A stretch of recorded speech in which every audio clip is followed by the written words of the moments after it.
All right, so welcome back, everybody, to another deep dive. And today we're taking a look at a really fascinating set of search terms. Yeah, definitely. Lots to unpack here. It looks like someone's been spending a lot of time thinking about one particular NBA matchup, the Dallas Mavericks versus the Boston Celtics. Yeah, the Mavericks and Celtics, huh? I mean, we're talking repeated searches for Celtics game, Celtics score, Mavs Celts, like over and over again. Huh.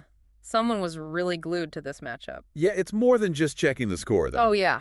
You also dug into some deeper stuff. Dallas Mavericks versus Celtics match player stats.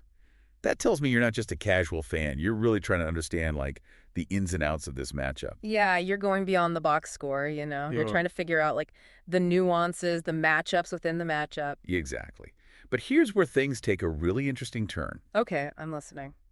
In the middle of all these Celtics and Mavericks searches, we see Klay Thompson and Klay Thompson's stats. Now, Klay, for those who may not know, plays for the Golden State Warriors. Right, so what's he doing in the mix here? Yeah, what's going on there? It's a good question. And honestly, it's got me a little stumped. Well, one thing to consider, I mean, the Celtics have historically kind of struggled with consistent outside shooting. That's fair. Yeah. Could our listener here be thinking about potential trade scenarios? You know, what if Clay was wearing green? It's not a crazy thought. Right. I mean, the Warriors, they are contenders, but they're getting up there in age. Yeah, their core is getting older. Could be that our listeners thinking maybe they're on the verge of a rebuild and that Klay might be available. Yeah, or maybe our listener here's a fantasy basketball fanatic. Ooh, that's a good one. They could be thinking about strategy, you know? Clay is a proven scorer. How would he do against the Mavs defense? Could he be the missing piece on a fantasy roster? Yeah, that's a very good point. Okay, so maybe the Klay searches are about trades or fantasy. Both of those make a lot of sense. Yeah.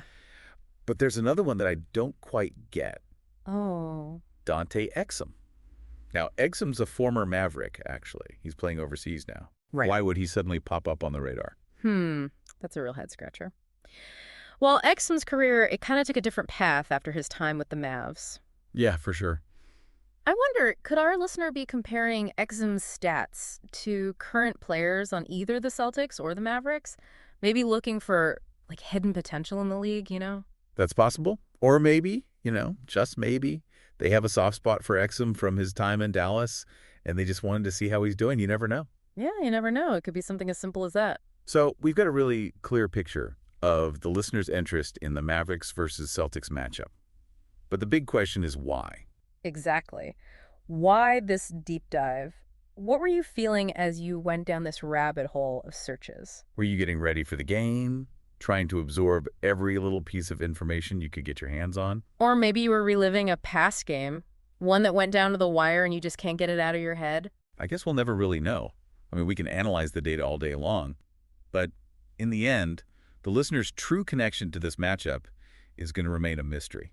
Yeah, a fascinating mystery, though, right? Absolutely. It just goes to show, sometimes the most interesting stories are the ones we never fully get to hear.